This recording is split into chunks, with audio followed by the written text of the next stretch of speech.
Dubai পৃথিবীর এমন একটা জায়গা যেখানে হেলিকপ্টার উবার দিয়ে কল করে নিয়ে আসা যায় এবং এই সার্ভিস মানুষ রেগুলারলি ইউজ করে দুবাইয়ে। আবার চিন্তা করেন দুবাই এমন একটা জায়গা যেখানে মরুভূমির ভিতরে ওরা শুধু যে শপিং মল বানাইছে তা না, সেই শপিং মলের ভিতরে আইস স্কেটিং করার ব্যবস্থা ওরা রাখছে যেটার কোনো প্রয়োজনই ছিল না। 2013 সাল থেকে দুবাইয়ে পানির ভিতরে গাড়ি চালানোর জন্য ওয়াটার কার লাইসেন্স দেওয়া হয়, যেটা বাইরের পৃথিবীতে, দুবাই ছাড়া বাকি পৃথিবীতে কল্পনাও করা যায় না। দুবাইয়ের ক্রেজি বড়লোক টাইপ কাজকর্মের যদি আমরা একটা লিস্ট করার চেষ্টা করি, এই লিস্ট কখনো শেষ হবে না, কারণ দুবাইয়ের ক্রেজি কাজকর্মের এবং ক্রেজি বড়লোকি টাইপ কাজকর্মের কোনো শেষ নাই। দুবাই নিজেদের ব্র্যান্ড এমন একটা জায়গায় নিয়ে গিয়েছে যে আপনি চিন্তা করেন, অনেক মানুষ মনে করে দুবাই মনে হয় একটা দেশ, বাট আসলে দুবাই কোনো দেশ না। দুবাই যেই দেশের, সেই দেশের দুবাই রাজধানীও না, এটা জাস্ট একটা রাজ্য। একটা শহরের ব্র্যান্ড ইমেজ কত ভালো হইলে পৃথিবীতে এমন অনেক মানুষ পাওয়া যাবে যেই মানুষগুলা দুবাই চিনে, কিন্তু দুবাই কোন দেশে এটা তারা বলতে পারবে না। দেশ না হয়ে, রাজধানী না হয়ে, নর্মাল একটা রাজ্য হয়ে গত 50 বছরে দুবাই এমন কি করলো যেই কারণে দুবাই আজকে এই জায়গায়, এটাই আমরা জানার চেষ্টা করবো আজকের ভিডিওতে। চলুন শুরু করা যায়। আজকের ভিডিওটা স্পন্সর করেছে TapTapSend, এবং TapTapSend ব্যবহার করার 5টা মূল সুবিধা আছে। এক নম্বর সুবিধা হলো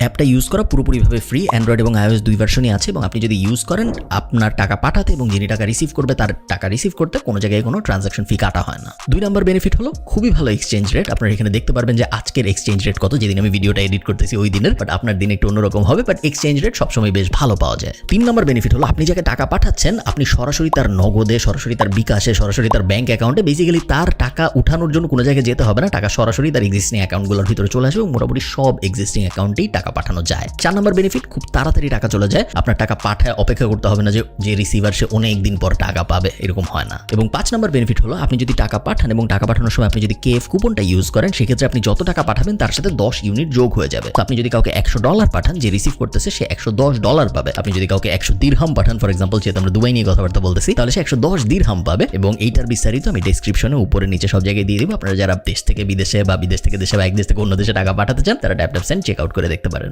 চলেন দুবাইয়ের ভিডিওতে ফেরত যাওয়া যাক। আচ্ছা, দুবাইয়ের ব্যাপারটা বোঝার আগে আপনাদের একটু জিওগ্রাফিটা বুঝতে হবে। মিডল ইস্টের একটা দেশ হলো ইউনাইটেড আরব আমিরাত। নামটা শুনে আপনারা বুঝতে পারতেছেন যে ইউনাইটেড আরব আমিরাত, তার মানে কিছু একটা ইউনাইট হয়েছে, যে কারণে ইউনাইটেড আরব আমিরাত ব্যাপারটা হয়েছে। আসলেও তাই। আপনি যদি গুগল ম্যাপে যান এবং আপনি যদি জুম আউট করেন, তাহলে আপনি দেখবেন অ্যারাবিয়ান পেনিনসুলা বলে একটা জায়গা আছে। পেনিনসুলা সাধারণত বলা হয় হলো যেই এরিয়ার বেশিরভাগ দিকেই পানি এবং একদিকে ল্যান্ড, এই জায়গাগুলোকে সাধারণত পেনিনসুলা বলা হয়। এবং অ্যারাবিয়ান পেনিনসুলা হলো পৃথিবীর সবচেয়ে বড় আনডিভাইডেড পেনিনসুলা। এত লম্বা পেনিনসুলা আর নাই। তো আপনি যদি জুম আউট করে দেখার চেষ্টা করেন, দেখবেন বাহরাইন, কাতার, এই রিজিয়নটা একটা বড় পেনিনসুলা আছে, এবং এই পেনিনসুলার ভিতরেই আসলে ইউনাইটেড আরব আমিরাতের জন্ম। এই পুরা পেনিনসুলাটা ব্রিটিশরা শাসন করতো, এবং ব্রিটিশরা আমাদেরকে যখন শাসন করছে, মানে ভারতবর্ষ যখন শাসন করছে, মোটামুটি একই সময়, তখন তো মোটামুটি পুরা পৃথিবীর 70-80%ই ব্রিটিশরা শাসন করতো, এবং ওই 70-80%-এর ভিতরে অ্যারাবিয়ান পেনিনসুলাও ছিল। এটা পুরা বড় একটা রিজিয়ন, গালফের পুরা বড় একটা কন্ট্রোল ব্রিটিশদের হাতে ছিল। এবং 1966 সালের দিকে একটা টাইম আসে যখন ব্রিটিশরা রিয়ালাইজ করে, যখন ব্রিটিশদের পাওয়ার কমতেছে সেকেন্ড ওয়ার্ল্ড ওয়ারের পরে এবং আমেরিকার সুপ্রিমেসি বাড়তেছে, ওই সময় ব্রিটিশরা রিয়ালাইজ করে যে আমাদের পক্ষে এখন এত বড় বড় রিজিয়ন জাস্ট ক্ষমতা দেখানোর জন্য ধরে রাখার মতো সক্ষমতা নাই। আমাদের এয়ারফোর্সের পাওয়ার কমে যাচ্ছে, আমাদের নৌবাহিনীর উপরে এত টাকা আমরা খরচ করতে পারবো না, যেই নৌবাহিনী গালফে যে আমাদের রিজিয়ন বা আমাদের সাম্রাজ্য রক্ষা করবে, এটা এখন আর লজিক্যাল না। এবং এই নিয়ে পার্লামেন্টে অনেক ডিবেট হয়। আপনারা এই ডিবেটের ভিডিওগুলো ইউটিউবে পাবেন, কারণ ইউকের আর্কাইভ ওরা খুব সুন্দর করে রক্ষা করে, কারণ ইউকের পার্লামেন্টারি সব কথাবার্তার আর্কাইভ পাওয়া যায় অনলাইনে। এবং আরেকটা বড় ব্যাপার হলো, তার আগে যেহেতু প্রায় 200 বছরের মতো ওরা শাসন করছে, যা যা লুট করার, যা যা নেওয়ার সব ওই মরুভূমির রিজিয়ন থেকে ওরা নিয়ে ফেলছে। তো এরপরে ওই গালফ দখল করে রাখার আসলে তেমন কোনো লজিক্যাল রিজন ছিল না ইউকের, এবং এই কারণে ওরা ঠিক করে যে আমরা এই গালফ রিজিয়ন ছেড়ে দিব। 1971 সালে এই গালফের পুরো পেনিনসুলার রিজিয়নটা স্বাধীন হয়ে যায়। মজার ব্যাপার হলো 1971-এর মার্চে স্বাধীন হয়, যখন আমাদের যুদ্ধ শুরু হয়। সো আমাদের সাথে এই গালফের রিজিয়নটার, অ্যারাবিয়ান পেনিনসুলার একটা স্বাধীনতার ব্যাপারে মিল আছে। আমাদের যুদ্ধ শুরু হয়, স্বাধীনতার যুদ্ধ, এবং ওরা স্বাধীন হয় 1971-এর মার্চে। তো স্বাধীন হওয়ার পরে আর কোনো বড় কাহিনী হয় নাই। এই পেনিনসুলার ভিতরের যে 7টা সবচেয়ে বড় রাজ্য, এই রাজ্যগুলো ঠিক করে যে আমরা সবাই এক হয়ে একটা দেশ বানাবো, এবং ওই দেশের নামই দেওয়া হয় ইউনাইটেড আরব আমিরাত। 7টা রাজ্য মিলে একটা দেশ হলেও এইটা ঠিক ইন্ডিয়ার রাজ্য মিলে দেশ হওয়া বা আমেরিকায় স্টেট মিলে দেশ হওয়া ওইরকম দেশ না। এখানে গণতন্ত্র বলে কিছু নাই। 7টা রাজ্যই মূলত চালাই হলো বিভিন্ন শেখরা, এবং এই সব শেখরা মিলে একটা ফেডারেশন বানায়, এবং ওই ফেডারেশনকে বলা হয় ইউনাইটেড আরব আমিরাতের সরকার। বাট মেইনলি প্রত্যেকটা রাজ্যের কন্ট্রোল আসলে ওই রাজ্যের যে শেখ, সেই শেখের কাছে। এটা একটা মনার্কি টাইপ জিনিস। মনার্কি হওয়ার কারণে এটাকে অনেকে বলে মনার কিংডম। সো মনার্কি এবং কিংডম, এই দুইটা মিলে মনার কিংডম নাম দেওয়া হয়েছে এটার। এবং অনেকে এটাকে অটোক্রেটিক কিংডমও বলে, কারণ যেহেতু গণতন্ত্রের কোনো ওই অ্যাঙ্গেলের কোনো কাহিনীই নাই, এই কারণে একনায়কতন্ত্র ব্যাপারটা যেহেতু আছে এই পুরা রিজিয়নের ভিতরে, পুরো পেনিনসুলার ভিতরে। এই কারণে অনেকে এটাকে অটোক্রেটিক রেজিম বা অটোক্রেটিক মনার কিংডম এরকম বিভিন্ন নামে ডাকে। যাক, এই যে 7টা রাজ্য হইল, এই 7টা রাজ্য মিলে যে ইউনাইটেড আরব আমিরাত গঠন করলো, এই 7টা রাজ্যের ভিতরে রাজধানী হইল আবুধাবি। আমার মনে আছে আমি যখন ছোট তখন শারজাতে অনেক খেলা হইতো, পাকিস্তান অনেক খেলতো তখন শারজাতে। শারজাও কিন্তু এই 7টা রাজ্যের মধ্যে আরেকটা রাজ্য। আবুধাবি একটা রাজ্য, শারজা আরেকটা রাজ্য, এবং আজকে আমরা যাকে নিয়ে কথা বলবো দুবাই, সেটাও একটা রাজ্য। এখন আমি যদি আপনাকে জিজ্ঞেস করি যে ভাই বলেন তো দুবাই কিভাবে বড়লোক হইলো, আমি আপনাকে 5 সেকেন্ড সময় দিই। আপনার মাথায় কি আসছে? আমার ধারণা আপনার মাথায় আসছে যে দুবাই তেল বিক্রি করে বড়লোক হয়েছে। আমরা যখন মধ্যপ্রাচ্যের কথা ভাবি বা মিডল ইস্ট, এই অ্যাঙ্গেলের কথাবার্তা, এই অ্যাঙ্গেলের চিন্তা ভাবনা আমরা যখনই করি তখনই আমাদের মনে হয় যে ওদের মনে অনেক তেল আছে, ওরা অনেক তেল বিক্রি করে, তেল বিক্রি করে ওরা সবাই বড়লোক হয়েছে। এই কথা আংশিক সত্য। কাতারের দিকে আমরা যখন তাকাই, সৌদি আরবের দিকে আমরা যখন তাকাই, ওরা আসলে তেল বিক্রি করেই বড়লোক হয়েছে। এবং ইউনাইটেড আরব আমিরাত এটার ভিতরে যে 7টা রাজ্য আছে, 7টা রাজ্যের ভিতরে অনেকগুলা রাজ্য আসলে তেলের জন্যই বিখ্যাত। এবং আবুধাবি ফর এক্সাম্পল, যেটা ইউনাইটেড আরব আমিরাতের রাজধানী এবং সবচেয়ে বড় রাজ্য সম্ভবত, ওরাও ওদের মূল ইনকামটা কিন্তু তেল থেকেই করে, তেল বিক্রি করে ওরা ইনকামটা করে। দুবাই এই ক্ষেত্রে পুরোপুরি আলাদা, কারণ দুবাইয়ের মাটির নিচে তেমন কোনো তেল নাই। এবং যখন 1971 সালে স্বাধীন হয়েছে তখন 0 তেল ছিল।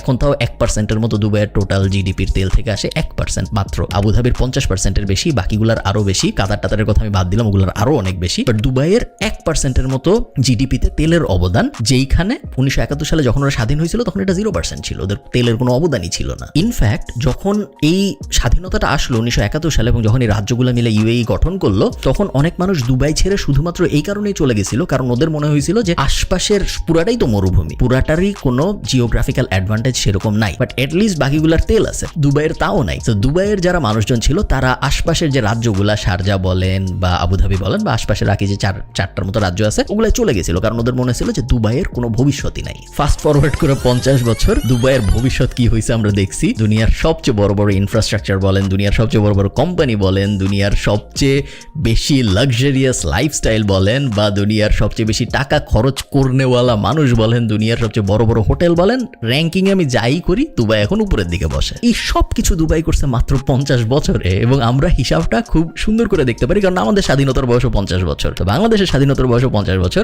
দুবাইয়ের এবং ইউএইর পুরোটা স্বাধীনতার বয়সও 50 বছর। বাংলাদেশ একটা দেশ, দুবাই জাস্ট একটা শহর, একটা রাজ্য। কম্প্যারিজন আসলে করাই যায় আমরা যদি করতে চাই, এবং এই কম্প্যারিজন করে আমরা দেখতে পারি যে দুবাই কত তাড়াতাড়ি, কত ভয়ঙ্কর ভাবে আগিয়ে গিয়েছে। প্রশ্ন হলো ওরা কিভাবে আগালো। একটু পিছনে যাই, 1700 সালের দিকের কথা। তখন আরব পেনিনসুলায় মানুষের মূল আয়ের উৎস ছিল মুক্তা। আরবের সাগরের ভিতরে মানুষ ঝাঁপ দিত, মুক্তা আহরণ করত। আবুধাবি বলেন, দুবাই বলেন, এখানে ছোট ছোট গ্রাম ছিল, ওখানে মুক্তা আহরণের জন্য মানুষ ঝাঁপ দিত, মুক্তা আহরণ করত। সেই মুক্তা কখনো কখনো ব্রিটিশদের বেচতো, বিভিন্ন আফ্রিকার রিজিয়ন থেকে মানুষজন আসতো মুক্তা, কিন্তু মুক্তা নিয়ে আবার নিজেদের যে রাজ্য ছিল ওগুলাই ফেরত যাইতো। মুক্তা বেচা অর্থনীতি ছিল মূলত, তখন তো ইউএই হয় নাই, সো দুবাই বলেন, আবুধাবি বলেন, শারজা বলেন, এগুলার মুক্তা বেচা অর্থনীতি ছিল এদের অর্থনীতি। খুবই গরিব দেশ ছিল, অন্য কিছু করার কোনো উপায় ছিল না, কারণ মরুভূমি। আপনি চাইলেই চাষবাস করে ফসল ফলানো শুরু করতে পারেন না, এবং আশপাশে কিছু নাই। 3 সাইডে সাগর এবং 1 সাইডে ল্যান্ড, আমরা জানি যে পেনিনসুলা। সো আশপাশে অন্য যে অনেক অপরচুনিটি এরকমও না, এবং গভর্ন হচ্ছে ব্রিটিশদের দ্বারা, এবং আমরা জানি যে ব্রিটিশরা গভর্ন করার সময় এমন কোনো আহামরি আনন্দে তো রাখে না মানুষদের। তো সব দিক থেকে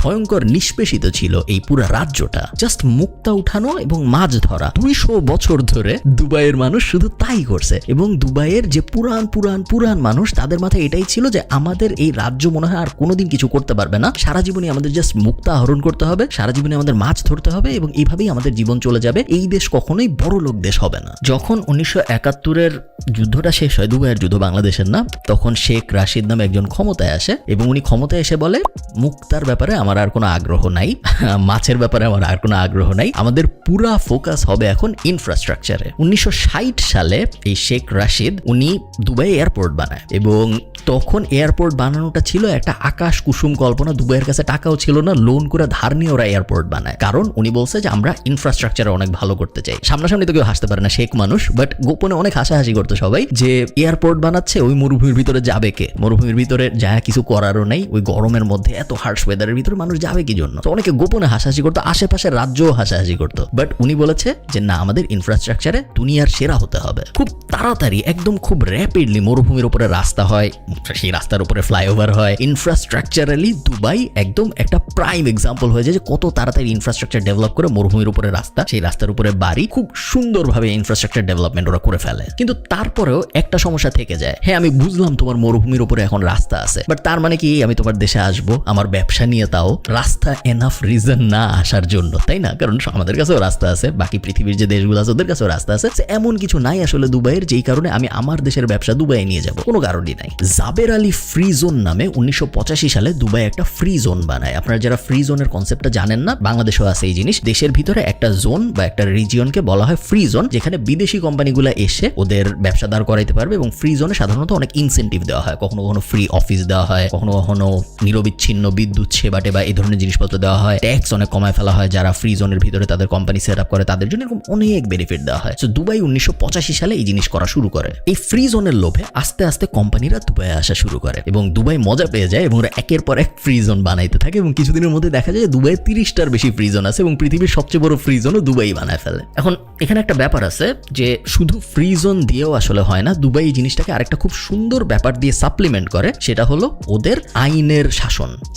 ওরা যেটা করে, ওরা বলে যে আমরা পৃথিবীর সবচেয়ে নিরাপদ দেশ বানাইতে চাই, যাতে শুধু তুমি এসে ফ্রি জোন তো এনাফ বেনিফিট তোমার ব্যবসা সেট আপ করার জন্য, বাট তুমি যদি নিরাপত্তা না পাও তাহলে এই ব্যবসা সেট আপ করে কি লাভ, তাই না? ওরা বলে যে দুবাই হবে দুনিয়ার সবচেয়ে নিরাপদ সিটিগুলার একটা, যেখানে তুমি যদি টাকা ফালায়ও রাখো তাও কেউ টাকা নেবে। এবং আজকে আসলেও তাই হয়েছে। দুবাই পৃথিবীর একমাত্র দেশ যেখানে ক্রাইম প্রত্যেক বছর আগের বছরের থেকে কমতেছে এবং গত 7 বছরের স্ট্যাট যদি আপনি দেখেন, শুধু গাড়ি চুরি বাড়ছে, এছাড়া রেপ বলেন, থেফট বলেন, রাস্তায় মারামারি বলেন, ড্রাগ নিয়ে কিছু বলেন, যত আপনি ক্রাইটেরিয়া দেখবেন প্রত্যেক ক্রাইটেরিয়ায় দুবাইয়ের ইমপ্রুভমেন্ট হয়েছে। সো ক্রাইম নিচের দিকে গেছে। দুবাইয়ের সেফটি ইন্ডেক্স এখন 84%, যেটা দুনিয়ার সবচেয়ে বেশি সেফটি ইন্ডেক্সগুলোর একটা, যেখানে আমেরিকার 50%-এরও নিচে বেশিরভাগ রিজিয়নের। 2016 সালে প্রত্যেক 1 লাখ মানুষের মধ্যে 42টা ইনসিডেন্ট হইতো ক্রাইমের দুবাইয়ে। এবং এই 42টা হইলো সব মিলায়, যে খুন থেকে শুরু করে, ছিনতাই থেকে শুরু করে, গাড়ি চুরি থেকে শুরু করে সব ক্রাইম মিলায় দুবাইয়ের পুলিশের কাছে 42টা কমপ্লেন করা হইতো প্রত্যেক 1 লাখ মানুষের জন্য। ওইটা দুবাই পুলিশ কমায় 2022-এ 36-এ নিয়ে আসছে।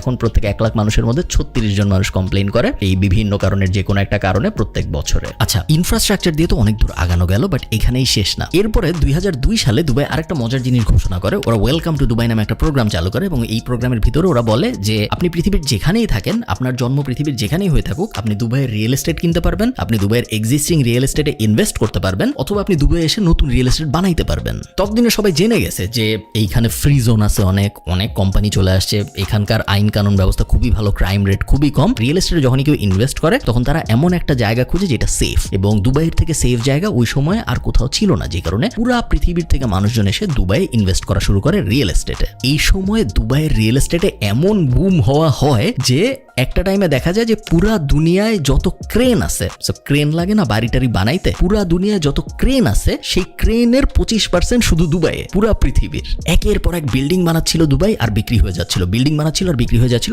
এখানে প্রথম নেগেটিভ ইম্প্যাক্টটাও পড়ে দুবাইয়ের। এই বিল্ডিং বানানোর লেবার খুঁজতে দুবাই শ্রীলঙ্কা, বাংলাদেশ, ইন্ডিয়া, পাকিস্তান ওই রিজিয়ন থেকে মানুষ আনা শুরু করে এবং এই লেবারদের কিরকম কন্ডিশনে রাখা হয়, লেবারদের সাথে কিরকম আচরণ করা হয়, ওদের সাথে কি ভালো আচরণ করা হয় নাকি খারাপ আচরণ করা হয়, এইটা নিয়ে অনেক কন্ট্রোভার্সি হওয়া শুরু হয় পুরা দুনিয়ায়। যে কন্ট্রোভার্সি আজকে পর্যন্ত চলতেছে। সিমিলার কন্ট্রোভার্সি আপনারা জানেন যে কাতারের সাথেও হয়েছে যখন কাতার ওয়ার্ল্ড কাপ অর্গানাইজ করলো। বাট মজার ব্যাপার হলো পশ্চিমা দেশগুলা কন্ট্রোভার্সি বা এই আলাপ আলোচনা করছে, লেবার মার্কেট নিয়ে, লেবারদের সাথে ট্রিটমেন্ট নিয়ে অনেক সমালোচনা করছে, কিন্তু না থামাইছে দুবাইয়ে যাওয়া প্রত্যেক বছরই বাড়ছে, না থামিয়েছে দুবাইয়ে ইনভেস্ট করা প্রত্যেক বছরই বাড়ছে। উপরে অনেক কথা হয়েছে, বাট দেশ ওয়াইজ, কান্ট্রি ওয়াইজ দুবাইয়ের প্রতি মানুষের আগ্রহ জেনারেলি বাড়ছে এবং প্রত্যেক বছরই বাড়ছে। তো এই করতে করতে 2000 সালের পরে এসে ইনফ্রাস্ট্রাকচার এবং বিল্ডিং টিল্ডিং বানানো, রিয়েল এস্টেটে ফোকাস করতে করতে ওরা ঠিক করে যে ইনফ্রাস্ট্রাকচার তো আমরা অনেক বানায় ফেলছি, বিল্ডিং টিল্ডিং আমরা অনেক বানায় ফেলছি, ভবিষ্যতে আমরা কি করব? তো ওরা ঠিক করে যে ভবিষ্যতের যে 20 বছর, এই 20 বছরে আমরা পুরো দুনিয়ার ট্যুরিজমে 1 নাম্বার হইতে চাই। এগেইন অনেকে হাসাহাসি করে এই শেখ টেকদের